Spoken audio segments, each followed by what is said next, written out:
Yes, good. Well, it's a pleasure to be here. It's my first trip, but it's been so impressive today that I think I might well come back, depending on how you receive me. So,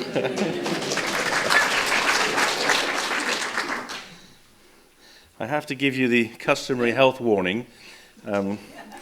This is an article on me in a magazine called Science, and I was a little bit put out the fact there wasn't a question mark after the dangerous professor, but maybe they were right. Maybe I am. Maybe I will change your mind, and maybe that'll make things different in the future. Let's hope so. Some of you may remember this image of me. This is me being sacked. This is a caricature of me being sacked from my position as the government's chief advisor on drugs in 2009. It's a brilliant caricature. Makes me look young and attractive. There's the book of cannabis falling from my hand. And the key element in it are the scales of justice at the bottom left-hand corner, where you see on the left side beer and fags, and on the right-hand side little plastic bags with strange green chemicals. And you can see the caricaturist has summed it up. The beer and fags are more of a problem, currently anyway, in the United Kingdom than whatever is in those green powders in those bags there. But also look to the top left-hand side, an amazing coincidence. The very same week that I get sacked, Andre Agassi confesses to taking crystal meth. And that was how he sold his book. The strap line for selling his biography was that I took crystal meth and I lied about it. When he was Wimbledon champion, he tested positive for methamphetamine, which is crystal meth. And the lawn tennis rules then and now say a minimum 2-year ban for testing positive for a Class A drug. Could be a lifetime ban. And that presented the tennis authorities with an enormous problem. Do you ban your number one player in the world just because they took a recreational drug once? And they really didn't know what to do. So they did what I thought was a very English thing. They decided to ask him to tell the truth. Andre, did you actually take crystal meth?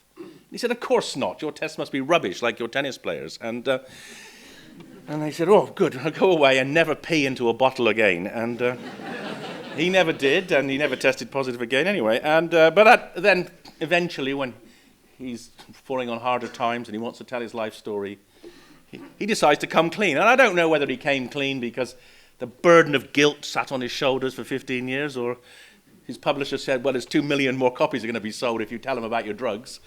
I suspect the latter. But what it sums up is this amazing ambivalence in hypocrisy around drugs. So you can have your career ruined if you test positive for a drug, but if you're important enough, you'll get away with it, because he's not the only sportsman who's broken the law about drugs. I mean, Lance Armstrong did it for 7 years, and as long as he was winning, no one was going to do anything about it. But if you're important enough, you can get away with taking drugs. But if you're not, then you're going to get punished, and your whole career could be ruined for doing something which probably wouldn't do any harm to you, and certainly, in his case, wasn't going to improve his tennis. So the reason I got sacked summed up in these headlines. We had done quite a sophisticated analysis of the harms of different drugs, and it became clear from those analyses that some drugs, like drink, were more dangerous than other drugs, like ecstasy. And there's some images from the newspapers which reported this analysis, which I'll share with you in a minute. And that created hysteria amongst the government, who decided I had to go because telling the truth about drugs was not something they expected from their chief scientific advisor. I still struggle with that concept, but and I just want to share with you what the government chief scientist said at the time. So he said, he backed me, and he said that, in fact, Professor Nutt was right, and alcohol and cigarettes are more harmful than cannabis. He said, of course he's right, and maybe my position would have been more tenable if he was around, because actually that weekend he was in Kazakhstan, and apparently telephones don't work in Kazakhstan, even if you're a government chief scientific advisor. So and I didn't have any allies in government, and between the Home Secretary and the Prime Minister, they managed to get rid of me. However, he's right, I'm right, and I know we're right, because Obama now says we're right. So It is now a fact. It is now a fact that cannabis is less harmful than alcohol. And this is an extraordinarily important statement from Obama. Because as some of you will know, 2 American states have legalized cannabis. And that has blown a hole, not only through the US drug policy, but also through the UN drug policy, because the UN drug policy was what the US told it to do. And the fact now that the US federal government can't control its own states means that it has no autonomy or authority over other countries. So this is truly one of the most remarkable changes in terms of international policy developments in our lifetime.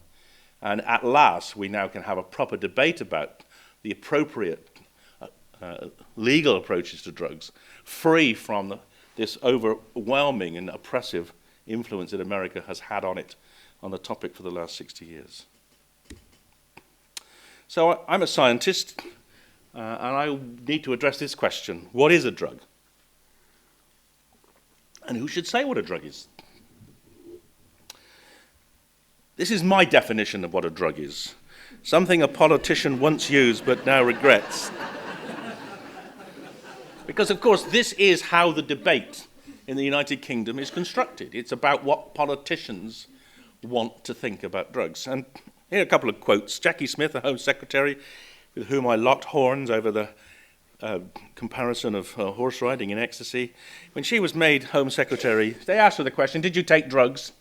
And of course the sensible response to that is, yes, but I only drink half a bottle of Chardonnay a night. But instead of saying that, she said, oh, well, I smoked cannabis as an undergraduate, but I didn't enjoy it. Now, in England and Wales, I mean, maybe different on the island here, but not liking a drug is not a defence in court.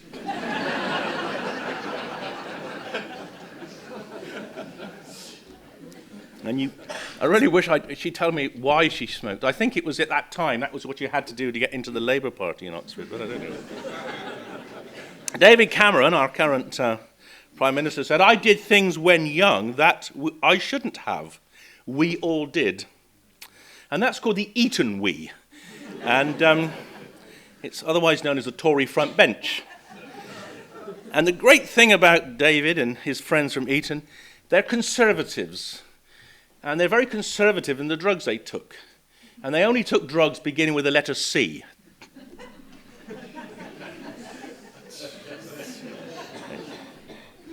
I rather like Boris's approach. He's another old Etonian. In his view, to make a joke about it, it's an outrageous...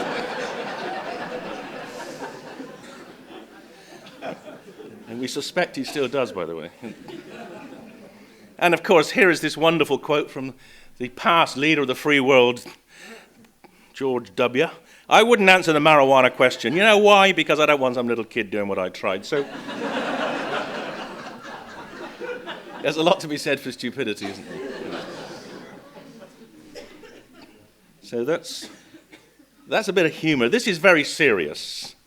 And this is sadly the most important slide of the night. The drinks industry wants you to say no to drugs. That way you'll have more time to drink. And this concept that alcohol is not a drug has been promoted by the drinks industry to such a level of sophistication that the majority of people think alcohol is actually either a foodstuff, and in some cases they think actually it's some form of health aid.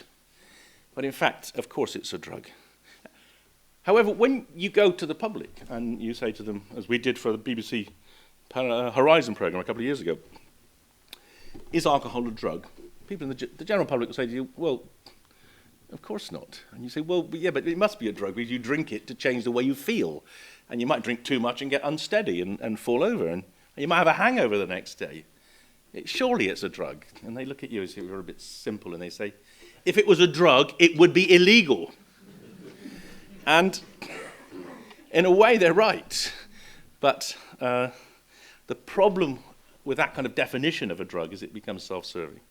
And alcohol is clearly a powerful drug, which is, of course, one of the most popular drugs in the world. And I guess the majority of you use it. So in true scientific terms, a drug is a chemical which, when taken, produces physiological changes in the body. And in the context of what we're discussing today. It's changes in the brain, which are usually pleasurable, but of course may be harmful. And the drug laws and all the attempts we have to try to regulate drug use is around that balance between pleasure and harm. And the damaging effects of drugs come in many forms, but of course the most extreme is death. And these are two individuals who died from taking drugs. Now the one on the right, that's an old photo of a girl called Leah Betts. How many of you have seen that photo? Yeah, most of you, even though it was 20 years ago. And she died on her, just after her 18th birthday. On the day of her 18th birthday, she took, we think, about 2 ecstasy tablets, about 80 milligrams of ecstasy, the same dose as we used in the Channel 4 program last year, which wouldn't normally kill anyone. But she was under the mistaken belief that if she felt unwell on ecstasy, she was dehydrated. So that might be true if you're dancing all night, but in fact she was just preparing her parents' house for her 18th birthday party, and she started to drink water, and she drank 7 litres of water, and she died of water poisoning. The guy on the left, Gavin Britton, is one of the many students who die each year of alcohol poisoning. He was in the Exeter University golf team. He'd played a golf match with another university. And then he went to the bar like many men and increasingly women in sports teams do now, and engaged in a drinking game. He lost the first round, so the forfeit was to drink more. So he drank more, and he lost the second round, and the forfeit was to drink more. And by the time he lost the third round, he was dead. The people that sold Leah Betts her ecstasy tablets, the guy who got 6 months in prison, the friends of Gavin in his golf team who poisoned him by forcing him to drink when he was clearly intoxicated, didn't get any punishment, but hopefully they don't do it anymore. But the main message of this is not that drugs kill you. The main message is that no one has ever heard of Gavin Britton, but most of you have heard of Leah Betts. Why would that be? And of course the reason is that the drinks industry put that image over the media, over billboards throughout the United Kingdom, because they were terrified at the time that young people would switch to using ecstasy rather than drink alcohol. And there's been a process of trying to obscure the harms of alcohol and magnify the harms of other drugs, perpetuated by the drinks industry since that time. And it's been so powerful that almost none of you know of anyone who's actually died of alcohol poisoning. In fact, the people who have died of alcohol poisoning, you think, have died of other drugs, like Amy Winehouse. Now, most of us, when Amy died, we assumed she died of taking drugs. In fact, she died of alcohol poisoning. At least that's what happened. We knew that when the coroner reported it. But the reports of her, the reason for her death, were very much less obvious than the fact that she'd originally died. And this is a very sad case, not simply because we lost a great talent, but we lost a woman who was an alcoholic, who was recovered. She met the criterion of our UK government's opinion about alcohol addiction, which is it's 6 weeks of being dry and you're recovered. And like many addicts in recovery, she had lost tolerance to the drug she was addicted to. And when she resumed drinking, a level of alcohol which would not normally have killed her, 450 milligrams %, did kill her. So she's a victim in a sense of her own success. She was dry for long enough to become vulnerable, and she died on relapse. And there's almost no research being done anywhere in the world to help people like her who are clean and dry stay abstinent. And this is common. 3 young people a week in the United Kingdom die simply of alcohol poisoning, and about another 10 die of driving their cars into the trees or into other people. If we look at deaths from drugs, we see it's an extremely skewed profile. Tobacco kills about 80,000 people a year, although they tend to be middle-aged and elderly people. Alcohol kills about 8,500, and the age range of deaths goes from 15 to 80. Opiates, magnified on the right-hand side, kill about 1,200 a year. Paracetamol about 200, cocaine about 180, amphetamines about 50, and cannabis, ecstasy, methadone, virtually no one. And one of the reasons I continually battled my government about drug policy was that I could see that the media and the government's fascination with drugs like cannabis and ecstasy was either a confusion, but more likely a deliberate ploy to avoid focusing attention on the real killers. There's a pretext that you're doing something about cannabis and ecstasy, but even though there's not a problem, and that justifies doing nothing or obscures the fact you're doing nothing about drugs like tobacco and alcohol. And for comparison, I thought you might like to see these data. So if we want to compare other preventable deaths, we see in the United Kingdom melanoma is now killing over 2,000 a year, road traffic accidents 2,500, suicide about 6,000, and AIDS about 400.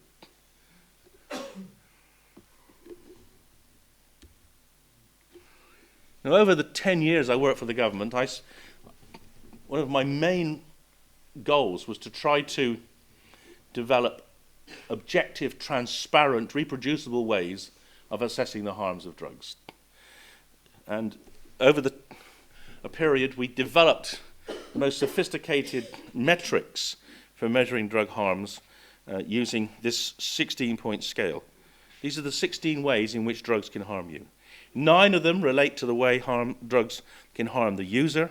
They can kill you, they can make you ill, they can make you lose your job, your tangibles, relationships, etc. And 7 are harms to other people, ranging from injury, driving your car into someone when you're drunk, to environmental damage, deforestation of the Amazon as people grow more coca leaves, etc. And having done that, we then took 20 drugs and worked through all the relative score of these 20 drugs on those 16 harms, massive task, and then we weighted each individual harm. And having done that, that took several days of work, we came up with this graph, which is quite well known now. And this graph looks at the ranking of these 20 different drugs in terms of overall harm. So the total size of the bar is the harm of the drug to UK society. The size of the blue bar is the size of the harm to the user, and the size of the red bar is the size of the harm to society. And to my surprise, I have to say, alcohol came out on top.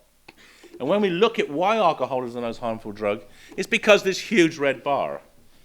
And that is because alcohol has such a pervasive impact on society. And I'm going to go through that shortly.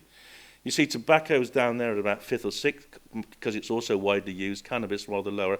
And again, the drugs that governments like to get hysterical about, like mushrooms and ecstasy, hardly cause any social harm at all. What was worrying about that analysis was that there's actually no relationship between the harms of these drugs and their position in either the United Kingdom or the Manx Drugs Act or the United Nations Conventions. Zero correlation. And that means that the drug laws are not based on evidence, they're based on something else. And therefore, they're likely to be ineffective, and they're certainly unjust. I just want to take you through why alcohol is the most harmful drug. This is perhaps a statistic you're not all familiar with, but you should be, particularly those of you under 55 and who are male. Because the most likely reason for you dying before you're 55 is alcohol. Alcohol is the commonest reason for male deaths in the United Kingdom under the age of 50. That in itself is justification for doing something about it. These data show why men are dying. They're dying in part because of alcohol-related liver disease. Now, this is a remarkable graph because this graph looks at standardized death rates, the likelihood of any of you dying from a disorder of the circulatory system, ischemic heart disease, brain disease, cancer, respiratory disease, etc. Over the last 40 years. They're all standardized to 1970. And what you see is all the colours except the red line go down. Some of them go down to a third of what they were in 1970. And that is because we as a population are healthier and medicine's better. That's what you'd expect as medicine and science progresses. However, liver deaths have gone up 5 times, when heart disease deaths have gone down 3 times. 80% of that rise in liver deaths is due to alcohol. 20% is due to viral hepatitis. So this is a tidal wave of liver deaths. Liver deaths will exceed heart disease deaths in men under the age of 60 by the end of this decade. And it's an unpleasant and expensive way to die. We know it. We've seen it happen. We've monitored it on a year-by-year basis since 1970, and we have done nothing about it. In fact, all the British government has recently done has decided to stop collecting the data because it's actually too unpleasant. It is truly outrageous that that has been allowed to happen. Why has it happened?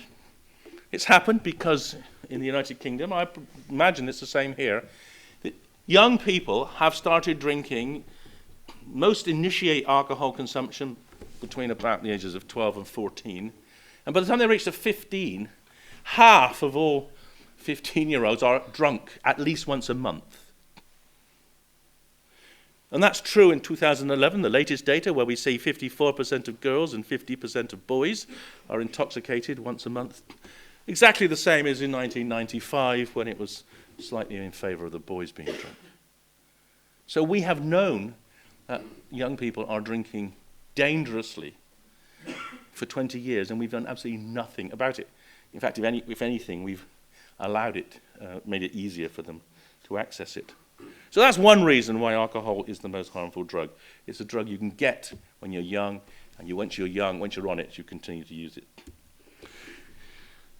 Another reason relates to brain damage. Now, we're continually seeing things in the newspaper. Some of you may have seen something last week. Cannabis causes brain damage, a study of, I think, 20 American students. It didn't cause brain damage. It actually just produced a slightly different shape of certain subparts of the brain. We have known for 200 years that alcohol does cause brain damage. It's about the only drug you can say in a reliable fashion does cause brain damage.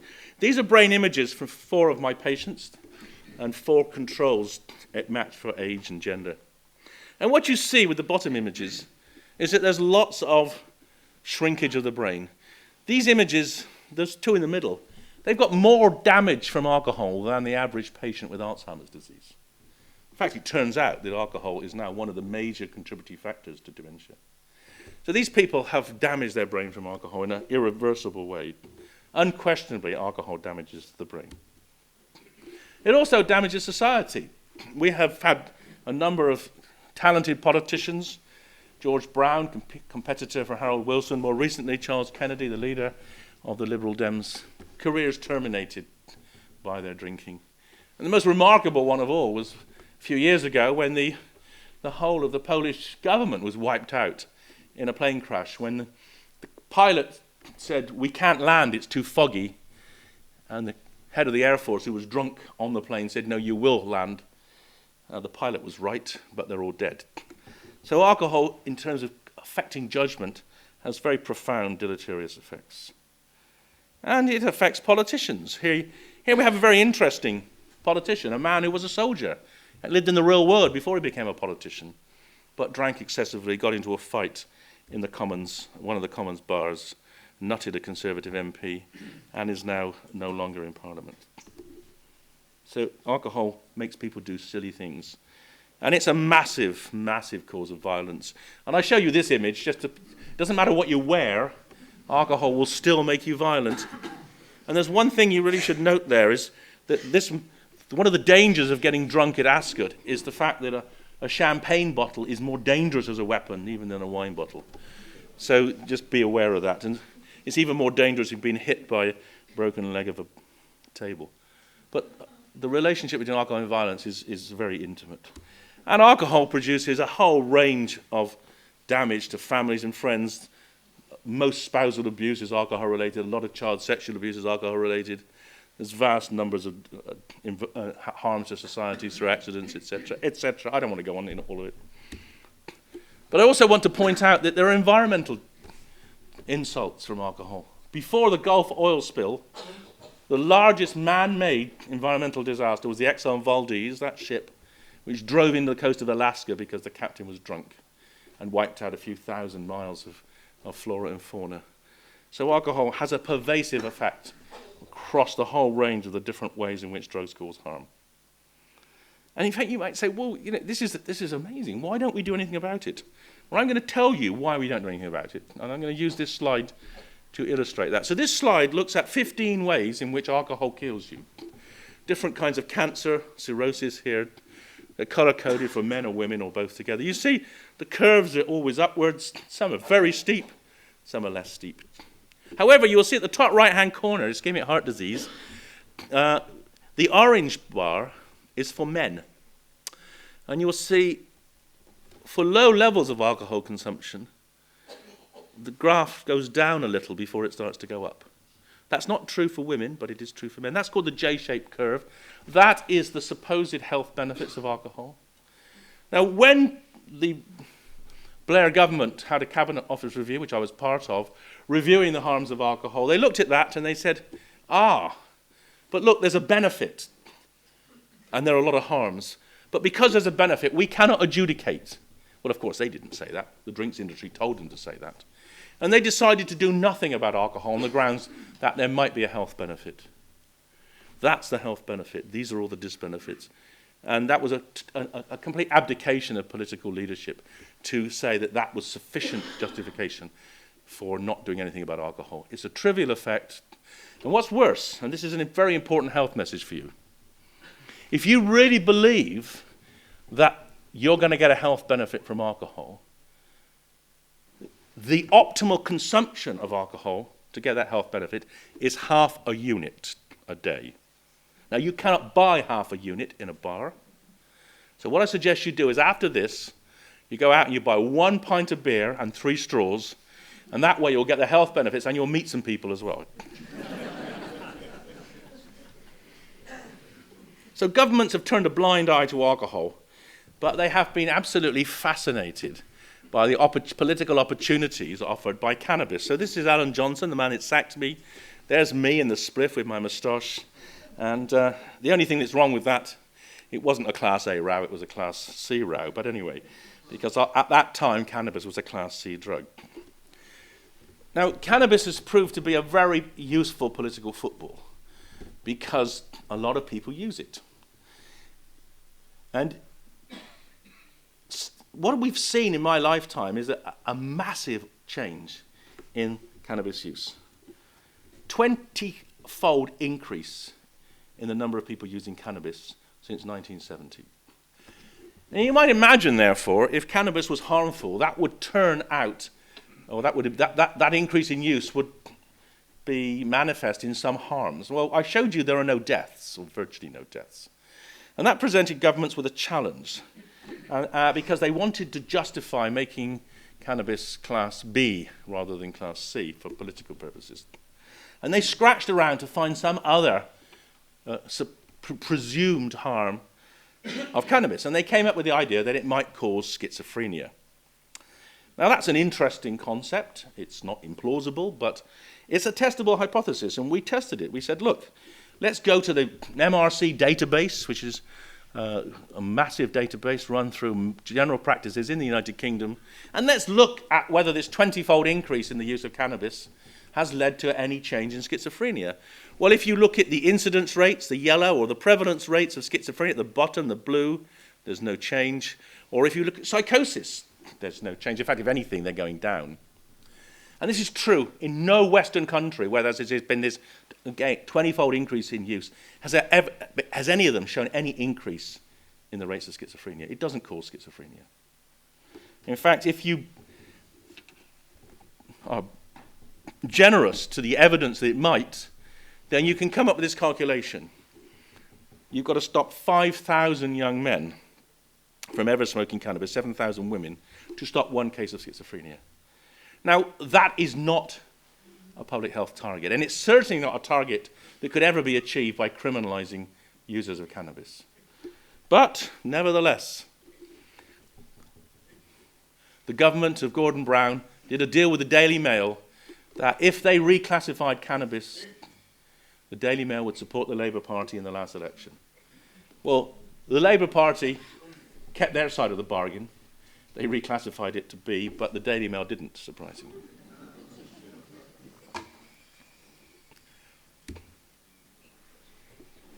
So what we now have, because of a policy of criminalising people for their own good to stop them using cannabis, we have 1 million young people in Britain with criminal records for cannabis possession.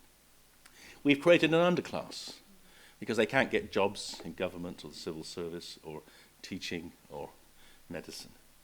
And in fact, what do? Well, they just deal drugs and commit other crime. And that's one of the major factors in why we had the riots in London.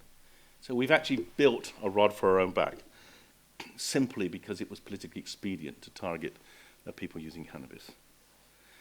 So that's one reason why we've got to get the laws right, because it produces injustice. But another point, and this is something I want to spend a bit of time on now, is the way in which the drug laws massively impede research and treatment innovation.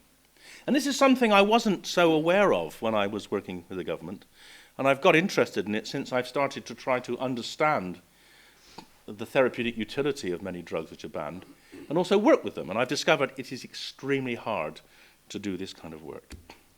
And if you want to read about this, those of you who are interested in the scientific side, this is a paper I wrote last year. And it puts out the case for the therapeutic utility of many drugs, cannabis, psychedelics, MDMA, ketamine, and how the drug laws have made that research virtually impossible. And I would argue that the drug laws are the worst case of research censorship ever in terms of medicine. I can think of one other worse example of censorship of research, but you've got to go back to 1616 for that, and that was when the Catholic Church banned the telescope, because it was telling the truth about the position of Earth in the heavens.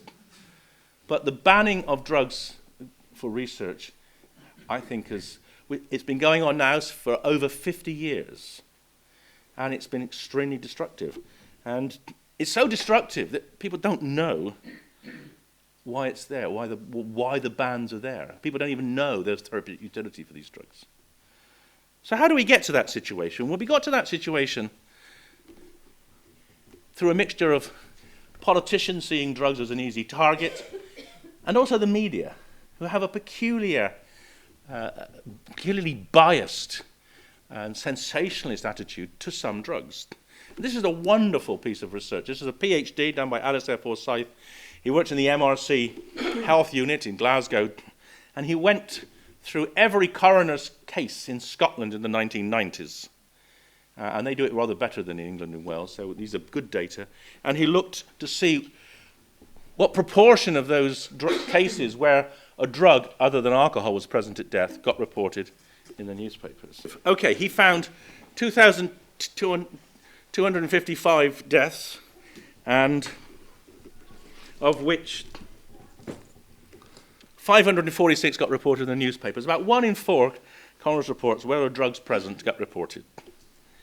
And then he said, well, is there any bias in terms of which drugs get reported? Well, interestingly, only 1 of the 265 paracetamol deaths got reported, even though they would all have died of paracetamol. 1 in 72 of the morphine deaths. A rare deaths, like amphetamines, 1 in 3 got reported. Cocaine, 1 in 8. Methadone, 1 in 16. Heroin, 1 in 5. But the drug that always got reported was ecstasy. So the reason people think ecstasy is very dangerous is because that's all they read about in the newspapers. And that bias has had a profound effect on the population, readers, and also on politicians. And that was then in the 1990s. This is what we had a few years ago. This is methadone, MCAT, meow meow. And this is one of the most remarkable phone calls of my life. I was in Barcelona. I was about to give a lecture, and I got rung up by CNN. And I'd done an interview with them on MCAT a couple of days before, and they said, "Where's Scunthorpe?" I wasn't sure if it translated over here. And I said, "Why do you want to go to Scunthorpe?" And they said, "Because the Humberside police have called an international press conference to tell the world about 2 deaths from methadone." I said, "It's impossible. You know, about 450,000 Israeli kids have been using it for 2 years and none had died. It's inconceivable there are 2 methadone deaths in Scunthorpe in one night." But if you want to go there, up the M1, 5 hours, turn right. And I don't know if they made it, but if they had made it, they'd have heard of this. They'd have heard this man's dad weeping as he urged youngsters to avoid the drug. I don't want him to be labelled a druggie because he wasn't. He was just on a night out with friends, enjoying himself, a normal, caring, hard-working lad. And every word in that sentence in red is true, except for one. He was a druggie. He was an alcohol druggie. He'd been out on a Sunday night in about 6 bars, and he was so drunk, as was his mate, that they wandered off and they took something which turned out to be methadone, not mephedrone, and they died, as most of the mephedrone deaths were actually methadone deaths. But the point about this is that the police had no evidence whatsoever that they'd taken mephedrone, but you weren't going to get CNN to Scunthorpe saying someone died of methadone, were you? And this attempt to generate interest in places by exaggerating the risks of drugs is very prevalent. And it permeates all the thinking in the establishment about drugs. So this is what Gordon Brown said about mephedrone. We're determined to act to prevent this evil hurting the young people of our country.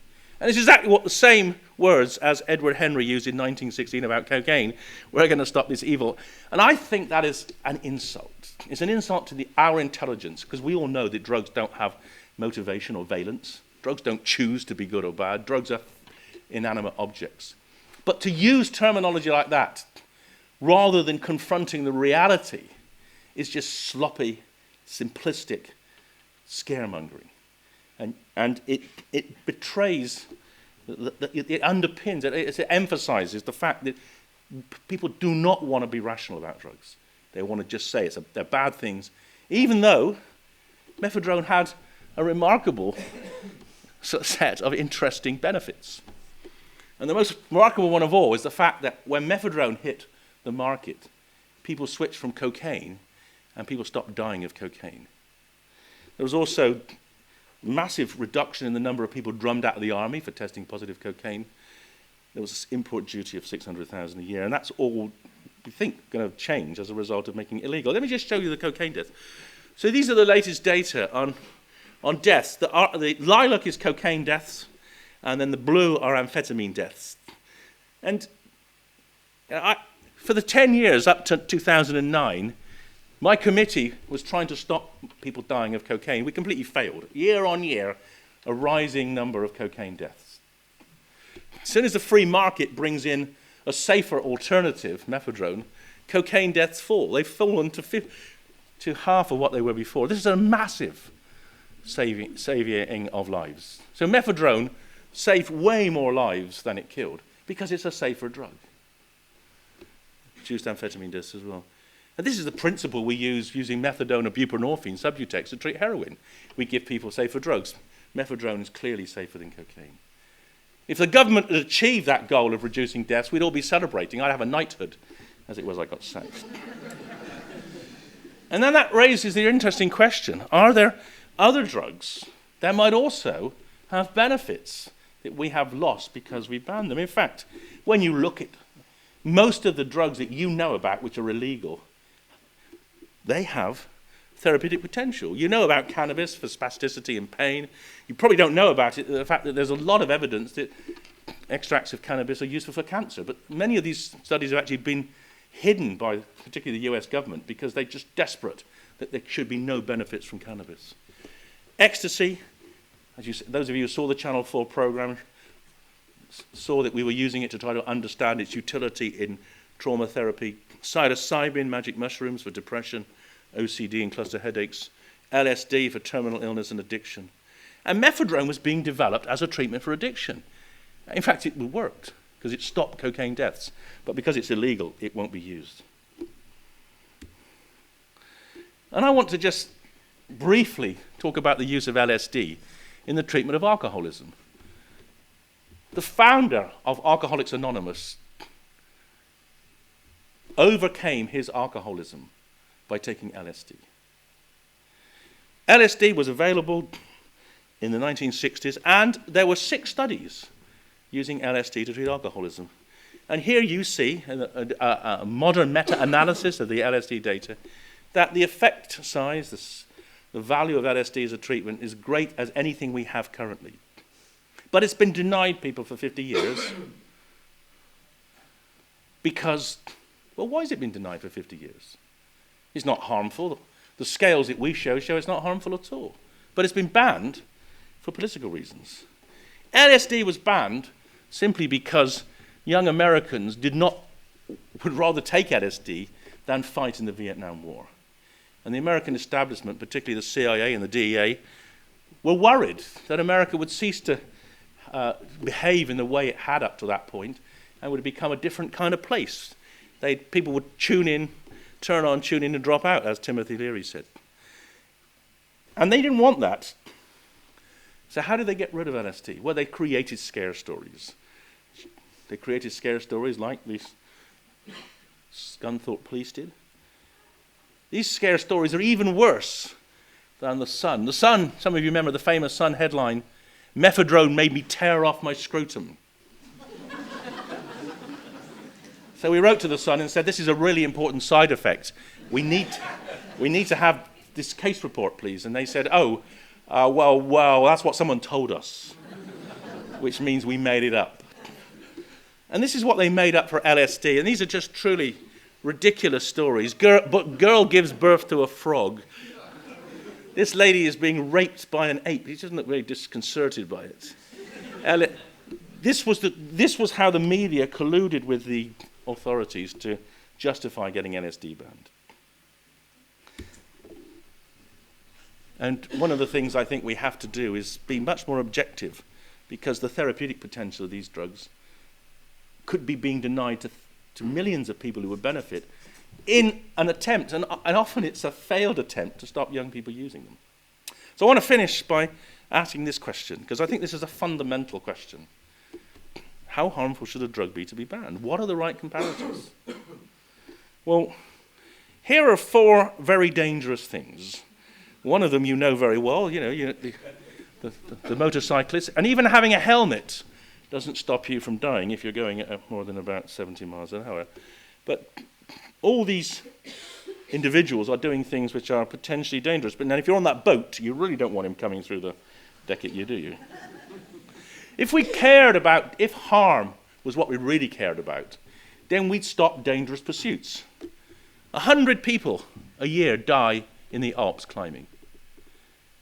This guy was our youngest ever man to climb Everest. He died climbing in the Alps in 2009.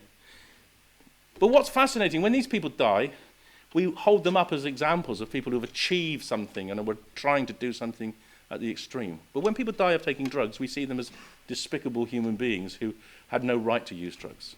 But these are, a death is a death. There is no more virtue, I would say, in dying climbing a mountain because you enjoy it, than dying driving a motorbike because you enjoy it, or dying taking a drug because you enjoy it. Since you have a Viking tradition here, I thought I would tell you what not to do when you're next celebrating your Thingwald.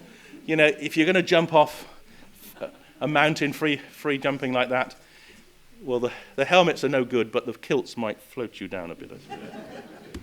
And then, of course, there's peanuts. So when I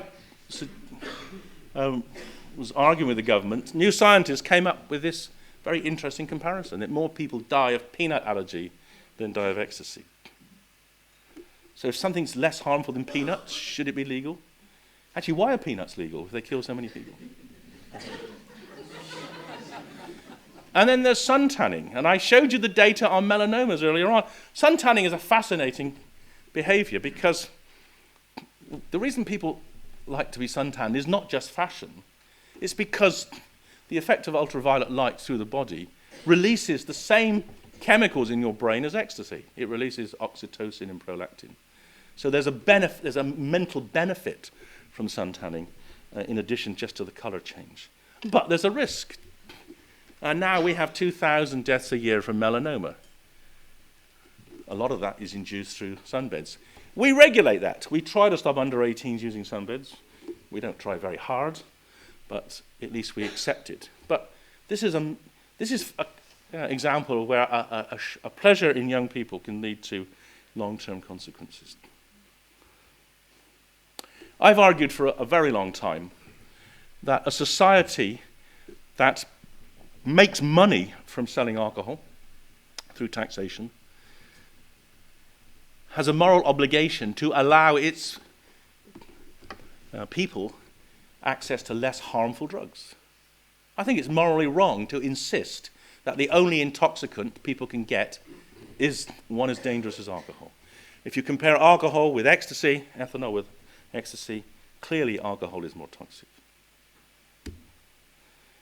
And then, of course, there's the question of horse riding. And I want to just tell you the story, because people thought I was being frivolous when I compared ecstasy use with horse riding.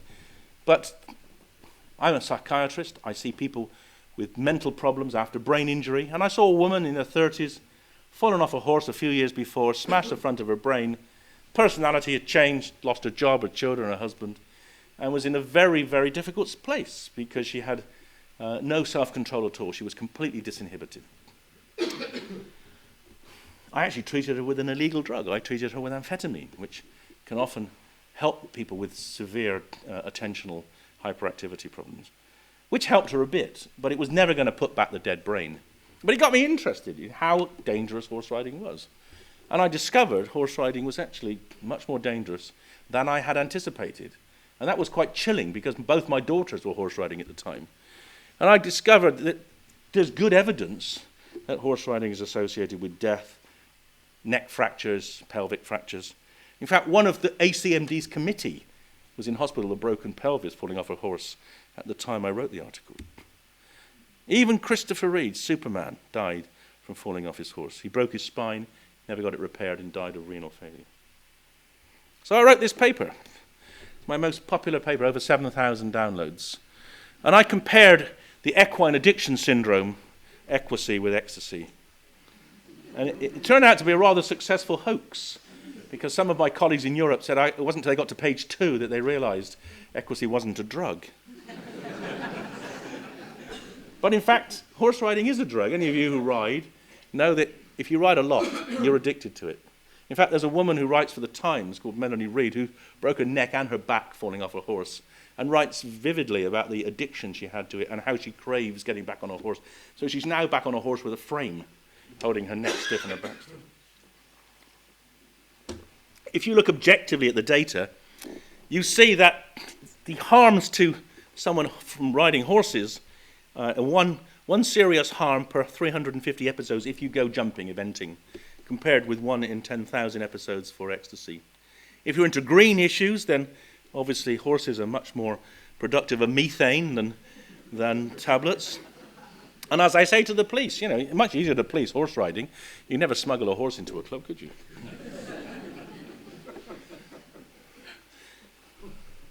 That created an enormous tension. The Home Secretary rang me up and berated me for making this comparison. And it was a bizarre discussion, because she said, you cannot compare an illegal activity with a legal one. And I said, well, how are you going to decide on what should be illegal or not? And could not get that through. And that is a major problem. Politicians are very simple people, and they like to think illegal.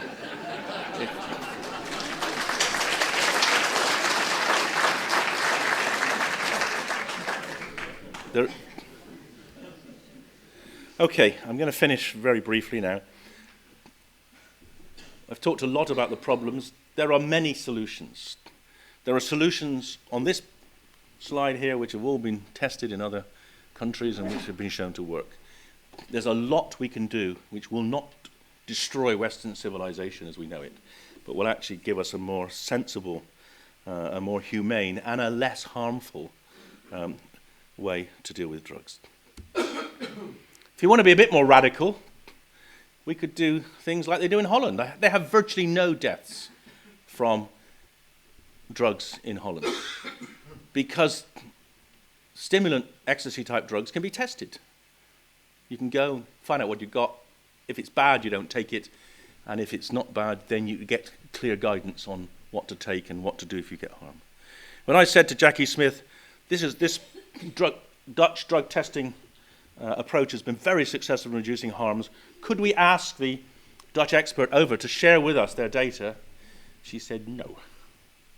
We don't want to know the truth about harm reduction. We just want to have, essentially, a political position which we can then hopefully persuade the electorates to vote for us. We could make a safe synthetic alcohol. Modern neuroscience, modern pharmacology would allow me to create a substance which would give you the same pleasure as alcohol, but not rot your liver or your heart or your brain, not cause addiction. And we can have an antidote, so you could then sober up and drive home safely. That is within the compass of modern neuropharmacology. Why doesn't it exist? Because no one knows whether it will be legal. And no one will invest in something when the Sun could write a headline, "Nutt's synthetic alcohol made me tear off my scrotum," and that will be a justification for getting it banned. And that is why we have to be honest about drugs. We cannot let the media invent harms that then dictate policy. And we could do the same. We could make safe versions of drugs like MDMA, and that is happening now, and in countries like New Zealand, which have a new law which allows safe psychoactive drugs to be sold. These drugs will be available in New Zealand. That could easily happen here. I'm going to finish with this cartoon. We may not yet have convinced politicians that a safe alcohol is the way forward, but at least I've convinced the Times cartoonists, and this is a brilliant cartoon with my alcohol and various members of Parliament, such as Miller Beer, George Housing Bubble, etc. So I think maybe, well, if it's become a cartoon, maybe it'll eventually become policy. So I'm going to finish now. I'm going to mention the ISCD, Drug Science, the charity I set up to tell the truth about drugs. It's the only source worldwide, I think, of truly independent advice about drugs and drug harms. We don't get government money, we don't get money from the people who make drugs, we certainly don't get money from drug traffickers, but we do tell the truth about drugs. We rely on donations, so if you enjoyed what I've said, please sign up and maybe donate. And if you buy my book, you'll be able to learn a lot more than what I had time to tell you today, and all the proceeds go to the charity as well. Thank you very much.